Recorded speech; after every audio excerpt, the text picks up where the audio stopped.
कहानी की शुरुआत होती है अटीला नाम के एक आदमी से जो विस्की पी रहा था। वो एक चोर था जो अक्सर बैंक लूट कर अपना घर चलाता था। आज वो फिर से एक बैंक लूटने निकला था, लेकिन अचानक हम उसे लाजलो नाम के एक पुलिस वाले के कमरे में देखते हैं, क्योंकि उसने अटीला को गिरफ्तार कर लिया था। अटीला ने पिछले 6 साल में 26 बैंक लूटे थे। लेकिन इससे पहले हम अटीला के बचपन की कहानी देखते हैं। उसके पिता के पास उसे पालने के लिए पैसे नहीं थे, इसलिए एक परिवार ने उसे गोद ले लिया। पर जल्द ही वो भी अटीला की शरारतों से परेशान हो गए और उन्होंने उसे एक खास स्कूल में डाल दिया। ये जगह अटीला के लिए किसी जेल से कम नहीं थी, क्योंकि वहाँ पर सभी बच्चों को कड़ी सजा देकर उन पर अत्याचार किए जाते। खैर, कई साल बाद अटीला फौज में भर्ती हो गया, जहाँ उसे बंदूक चलाने की ट्रेनिंग दी गई। फिर उसे जेल में गार्ड की नौकरी मिली और एक रात उसने 2 कैदियों को जेल से भागते देखा, मगर अटीला उन पर गोली चलाने की हिम्मत नहीं जुटा पाया। लेकिन फिर जल्द ही दूसरे ऑफिसर्स ने उन्हें मार डाला। तब वो सोचता रहा कि लोग इतने बेरहम कैसे हो सकते हैं।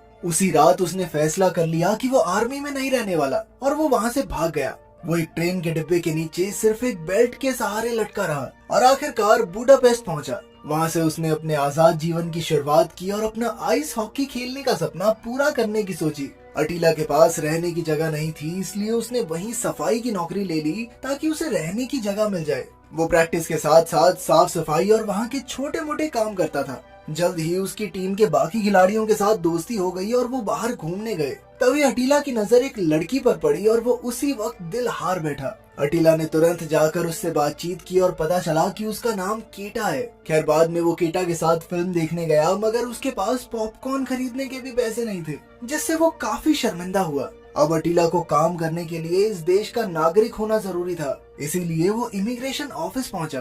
पर तब उसे पता चला कि पहले उसे अपने देश से सारे डॉक्यूमेंट्स लाने होंगे, मगर उसके लिए अपने देश वापस जाना खुद को मौत के कुएं में फेंकने जैसा था।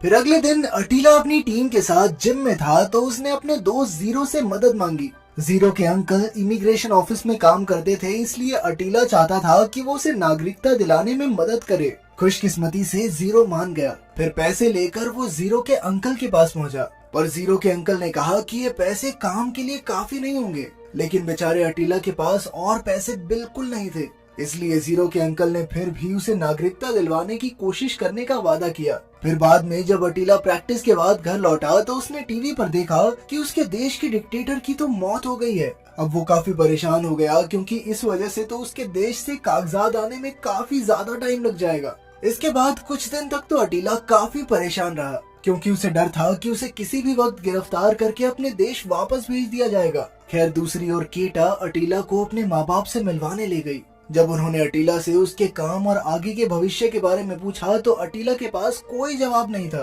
केटा पहले से एक अच्छी नौकरी कर रही थी, इसलिए ये सब देखकर अटीला काफी शर्मिंदा हुआ। फिर वो खुद ही वहाँ से उठकर चला गया। ये देखकर केटा को भी बहुत बुरा लगा। फिर कुछ दिन बाद अटीला एक पोस्ट ऑफिस में गया, जहाँ उसने देखा कि वहाँ एक भी गार्ड मौजूद नहीं था। और यही वो पल था जब अटीला के मन में चोरी का ख्याल बुनने लगा।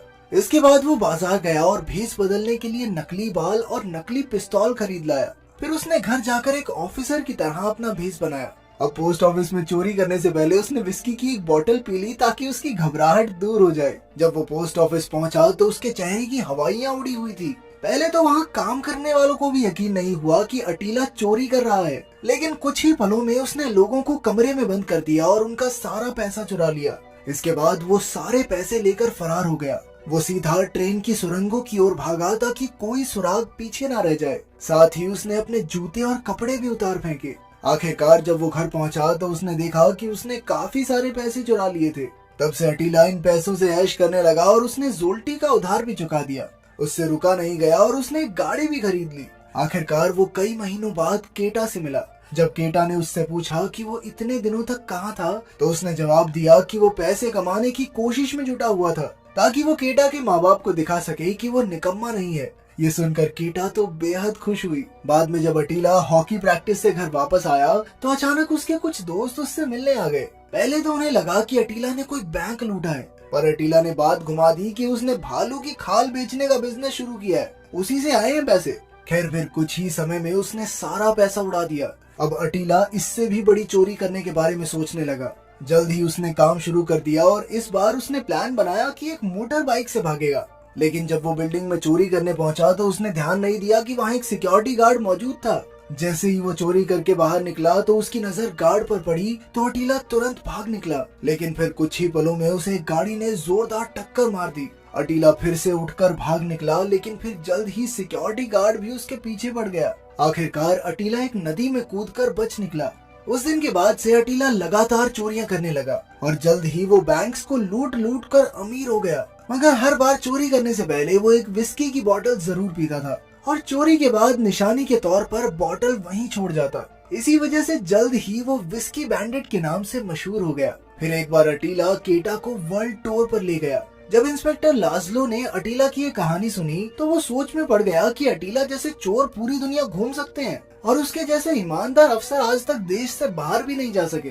खैर, फिर हम अटीला की कहानी को आगे देखते हैं, जहां वो अपनी हॉकी टीम के साथ वापस ट्रेनिंग कर रहा था। वहीं उसकी मुलाकात कोच के बेटे गाजा से हुई। गाजा अगले मैच में अटीला के साथ खेलने वाला था। इधर अटीला एक और चोरी करके फिर से भागने में कामयाब रहा, लेकिन इस बार पुलिस काफी चौकन्नी थी और उन्होंने सारी सड़कों पर पहरा बढ़ा दिया था। इसलिए अटीला को मजबूरी में बैंक की बिल्डिंग की छत पर जाकर छुपना पड़ा। जल्द ही उसे नींद आ गई और अगली सुबह जब उसकी आंख खुली तो वो बड़ी ही चालाकी से वहां से भाग निकला। अब अटीला कोई छोटा मोटा चोर नहीं, मशहूर विस्की बैंडिट बन चुका था। इन पैसों से वो कई बार गरीबों की मदद भी करता था। जल्द ही वो इतना मशहूर हो गया कि विस्की बैंडिट पर एक फिल्म भी बन गई। खैर, इसके बाद हम गाजा को देखते हैं जो ट्रेनिंग ग्राउंड के सामने सिगरेट पी रहा था। तभी अचानक से उसने अटीला को आते हुए देखा। असल में कुछ देर पहले हुए मैच में अटीला की सामने वाली टीम से हाथापाई हो गई थी। उसका साथी होने के नाते गाजा ने भी उसकी मदद की और ये बात अटीला को बहुत पसंद आई।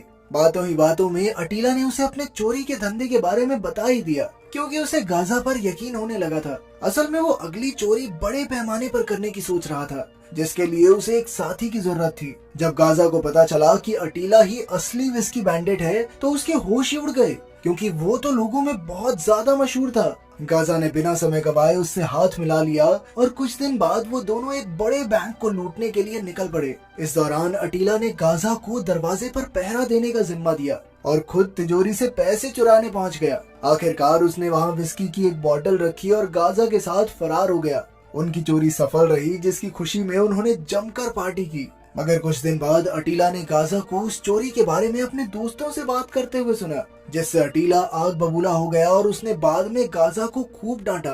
फिर अगले दिन से अटीला की जिंदगी खौफ में बीतने लगी, क्योंकि उसे हर पल पकड़े जाने का डर सताने लगा। खैर, बाद में अटीला और गाजा एक और बैंक लूटने निकले। उन्होंने वहाँ की जानकारी इकट्ठा की और चोरी को अंजाम देने निकल पड़े। पहले तो सब कुछ ठीक रहा, पर फिर अचानक बैंक के एक गार्ड ने खुद को तिजोरी में बंद करके ताला लगा लिया, ताकि अटीला और गाजा ज्यादा पैसे न चुरा पाएं। तभी बैंक के बाहर मौजूद मजदूरों ने उन्हें देख लिया और जैसे ही वो बैंक से बाहर निकले तो मजदूर उनके पीछे पड़ गए। जल्द ही गाजा और अटीला अलग अलग दिशाओं में भागे और अटीला ने किसी की गाड़ी चुराकर भागने की कोशिश की। तभी वहाँ पुलिस आ गई और अचानक अटीला किसी दूसरी गाड़ी से टकरा गया, मगर फिर भी वो किसी तरह पुलिस वालों से बचकर भाग निकला। घर पहुंचकर उसने अपने शरीर से कांच के टुकड़े निकाले और अचानक केटा वहां आ गई। उसकी हालत देखकर केटा एकदम शांत हो गई और बिना कुछ कहे वहां से चली गई। खैर, कुछ दिन बाद अटीला और गाजा ने फिर से चोरी करने का प्लान बनाया, मगर इस बार अटीला ने ये भी सोच के रखा था कि अगर कुछ गड़बड़ हुई तो क्या करना है। उसने गाजा से कहा कि अगर उनमें से कोई भी पकड़ा गया तो उसे किसी भी हालत में 3 घंटे तक पुलिस से बात नहीं करनी। गाजा राजी हो गया और कुछ दिन बाद वो एक बड़े बैंक में चोरी करने पहुंचे। अटीला ने गाजा को दरवाजा बंद करने के बाद लोगों को बंदी बनाने को कहा, ताकि वो खुद पैसे लूट सके। मगर जैसे ही वो काम खत्म करके निकलने लगे तो अचानक उन्होंने देखा कि पुलिस ने उन्हें चारों ओर से घेर लिया था। अटीला ने दरवाजे पर गोली चला दी, जिस वजह से भगदड़ मच गई और वो दोनों भाग निकले। मगर अंत में गाजा को पुलिस ने पकड़ लिया और अटीला फरार होने में कामयाब रहा। अब गाजा जानता था कि उसे 3 घंटे तक पुलिस से बात नहीं करनी। जब पुलिस वालों ने उससे पूछताछ की तो उसने अपने मुंह से एक शब्द नहीं निकाला। और उधर अटीला गाजा को पुलिस से बचाने की कोशिश में लगा हुआ था। इधर पुलिस वालों ने गाजा को खूब पीटा, मगर वो अटीला के आने का इंतजार करता रहा। अचानक गाजा ने पूछा कि समय क्या हुआ है, तो इंस्पेक्टर लाजलो समझ गया कि गाजा किसी के आने का इंतजार कर रहा है। फिर लाजलो ने अपने आदमियों से कहकर गाजा को एक दूसरे कमरे में भेज दिया, जहाँ की घड़ी बहुत तेजी से चल रही थी। जब गाजा ने देखा कि 3 घंटे से ऊपर हो चुके हैं और अटीला अब तक उसे छुड़ाने नहीं आया, तो उसने खुद ही पुलिस को अटीला के बारे में सारी सच्चाई बता दी, जिसके बाद पुलिस ने जल्द ही अटीला को भी गिरफ्तार कर लिया। बाद में केट हाउस से जेल में मिलने आई तो पता चला कि वो किसी और आदमी के साथ रहने लगी थी, क्योंकि वो अटीला के हाथों अपना दिल बार बार तोड़वा कर थक चुकी थी। अब अटीला एकदम अकेला महसूस कर रहा था। आखिरकार अटीला और लाजलो आमने सामने आए और लाजलो ने उससे वादा किया कि वो उसे कड़ी से कड़ी सजा दिलवा कर रहेगा। बाद में अटीला अपने जेल के कमरे